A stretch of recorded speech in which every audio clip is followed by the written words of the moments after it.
to a new video. In today's video, I've got some Madam Glam bits and pieces, and I was kindly sent these crystals from Crystal Parade. This one is the Preciosa Snowflake Shimmer Mix, and it's utterly delicious. Oh, look at them. Look at them. Look at them. Oh, I really like these. So these are a mix of round flatback crystals and some flatback snowflake shapes. I love them, perfect for winter. So I've got my Madam Glam gel polishes. I've got Riverwalk, Grey Skies, this was one of the new ones, and Road Trip, which is also one of the new ones. It's a gorgeous sort of dark navy-ish blue. Navy-ish, I think it is. And I've got the silver gel paint, which I'm going to use in the marble. I thought it would be quite nice. I always use gold, but I'm going for silver today. And I'm going to be using some blooming gel. This one is the Urban Graffiti blooming gel because I don't have any Madam Glam blooming gel. Or do I? I don't know if I threw it away. It'd gone a bit funny and I was like, oh, I don't know if I can use. Anyway, doesn't matter. I've got some blooming gel. You can get 30% off anything from Madam Glam using my code NatMug30. Look, this was one coat. What? One coat. You might need two on a client. I think I only put one on because I don't think I needed two. And then on my palette, I'm doing some little lines of each of the colours that I want to use in my marble. So I've got the grey, I've got the silver, I've got some white. I do put the blue on. Not quite sure what happened here, but I put the blooming gel on the nail before I put the blue on the palette. The blooming gel, you need to put a thin layer on. You don't need masses. A nice thin even coat, and then don't cure it. Do not cure it yet. And then you need also, I'm going to use the ombre brush, and then look, a bit of blue on the palette as well. I'm going to run a thing through it. I don't even know what that was. Was it a gel stirrer? I think it was a gel stirrer. And then I'm going to scoop some of it up with my ombre brush, and then we're going to just like put it on the nail, like swoosh it. Not swoosh it. What's the word? Float it. Oh, my mum rang and it cut me off then. Yeah, just float the gel polish over the blooming gel. And I mean, I'm doing it all in sort of like one direction in wiggles like that. But you can kind of do it flowing in different directions if you like. Then if you just leave it for a few seconds, it will start to sort of bloom a bit more. And then I like to take a lint-free wipe. If you wear gloves, do it with your finger because you're not going to get any product on your finger. But I like to just press up against the side and gently pull away any excess gel polish. This also helps the marble to spread a bit more. And it gets rid of a lot of the, if you put loads on, it gets rid of that bulk. And if you leave too much on and the gel polish is too thick, it won't cure properly in the lamp. So I like to do that. There we go. That is it cured. Oh, it looks so pretty. I love the little touch of the silver through that. I think that's really nice. Then I'm going to do a full nail of blue. Do I do two coats on this? I think I might do. Yes, I think I do. I do two coats of blue on that. And then I'm going to go over with the blooming... No, I don't. Look, it's still patchy at the bottom. No, I only do one coat of that. And I didn't mind that it was a bit patchy at the bottom because we're going to go over the blooming gel on this nail as well with some of the other... with what was left on that palette because I don't like to waste it. Waste not, want not, but this is only going over the bottom half of the nail. You can see it's starting to bloom at the top now. I'll just put a little bit up here. And this is a bit flicked up, and I didn't like how it flicked up. It was I don't know. Then I'm going to take the wipe again and just gently pull away some of the product. Make sure that you don't pull like tap too far onto now because it takes away some of the design. But you just want to gently pull it away. There was a bubble in there as well. Pop that bubble.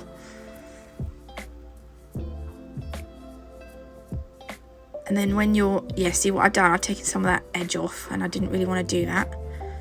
but it does spread again, which is good. Pop that in the lamp for 30 seconds. Then I am going to do an ombre on this nail, a vertical ombre with the grey and the blue. Ombres that, like, when you're using such a dark colour with such a light colour, the ombre is going to be tricky. So do bear that in mind. It's going to take a lot of, well, if you're like me, it's going to take a lot of blending. I'm using Madam Glam's ombre brush again, and I'm just going to, I'm going to skip forward because it just took me so long. But this is going to be the first coat, and I'm going to do 2 coats. So as always, the first coat will get a 30-second cure in the lamp, but I just literally take the ombre brush and like flick it, run it between the 2 colours, and I'll move it sort of left and right ever so slightly. If I get a build up of gel polish on my brush, sometimes I will squidge it off between a lint free wipe, but when I'm vaguely happy with the blend, I will shove it in the lamp for a cure, and then I'll do the second coat. And this is me finishing the end of the second coat. I mean, look, it's not perfect by any means, it still looks a bit streaky, but I would just be there all day otherwise. So I've popped that in the lamp. Then I'm gonna wipe off the tacky layer, because sometimes when I add gel polish, the base coat will pick up some of the pigment from the tacky layer. So you can see I'm just putting a bit of base coat onto my palette, and I'm going to use the application brush to pick up the base coat. This is Angel Tears Confetti. It's absolutely stunning. This might not be on the website yet. Some of the I think all the Christmas glitters actually sold out on the launch, but they will be back on the website very soon. So this is one of them. I will post in my group when they're back in stock, by the way.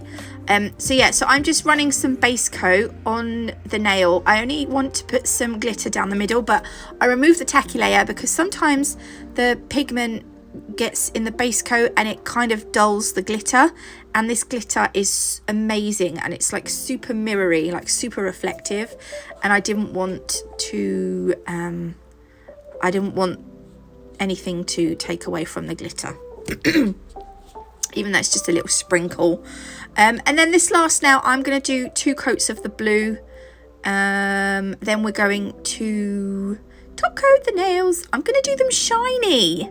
I know, actually, all 3 of the nails are going to be shiny. The nail with the crystals on is going to be matte, but the 2 marble nails and the glitter nail, we're going to do them shiny. I know, I can't believe it either. It was so difficult. I wanted to do them all matte, but no, I'm trying to please those of you that like shiny as well. I know, I'm doing so well. Shut up, Nats, you're a plonker. So now I'm going to go onto the nail with my gem glue. I'm going to do a swoosh. I know I do swooshes a lot, but I love swooshes. They're so pretty. And I'm using my gem glue. This is the Crystal Totalist gem glue from Nalchemy. I've nearly used it up. When I've used it up, I'm going to get some Crystal Fix from Crystal Parade. Have now got Rachel Wilder's Crystal Fix in stock. Go and get some. It's really good. I did have some. I don't know where I've put it. I can't find it anywhere. So once I've used up my Nalchemy gem glue, which is almost at the end of its life, I will replace that with the Crystal Fix. But I'll show you that when it arrives. So I've put my sort of template of gem glue on the nail. I put a little bit less than I want, and then as I put the crystals on, I will just add, like, if there's a bit, like if I want to put crystals on a gap where there isn't a lot of gem glue, I will just add a little bit of gem glue. It's easier to add it than obviously it's easier to put more on than take off, because you know what I mean. So that's what we're kind of gonna do here. I've put the bulk of the crystals in that center, like the center curvy bit, the center swoosh bit. I wanted to add in the mix there is AB snowflakes and clear snowflakes, so I wanted to make sure I got one of each on, and I felt like I didn't have enough I felt like the blues. I took one of these crystals off here because I'm going to move it up there because the crystal was quite small, but I wanted to put one of these bigger lights, I think they're light sapphire opal crystals, on that bit there because I felt like we didn't have enough of those on. And then I will just use some of the smaller crystals to curve around the free edge bottom and the cuticle end top. Does that make sense? I think it does. Sometimes I have no idea. I'm like, I really hope they know what I mean, but I'm pretty sure you do. So you just want the smaller ones here. And you can also use caviar beads just to even narrow that edge, that sort of curve even more. But we're going to use the crystals. I am going to add caviar beads to this set. I just don't show you me doing it because I didn't want to make the video too long. But the caviar beads just tuck between the crystals. So we're just going to put one more on there. So I will, there we go, look, that is them before I put the caviar beads on. This is after I've put caviar beads on. It just sort of fills out the design and gives it a little bit more definition down the edges. That's going to go in the lamp for 60 seconds. And that is them done. You can get 5% off Crystal Parade using my code NAT5 as well, and 10% off Nail Sugar using my code NATMUG10. I hope you liked this video. If you did, please leave me a like. If you haven't already, do consider subscribing. It's completely free. Websites and discount codes will be below. God bless. I love you all, and I'll see you in the next one. Love you, bye.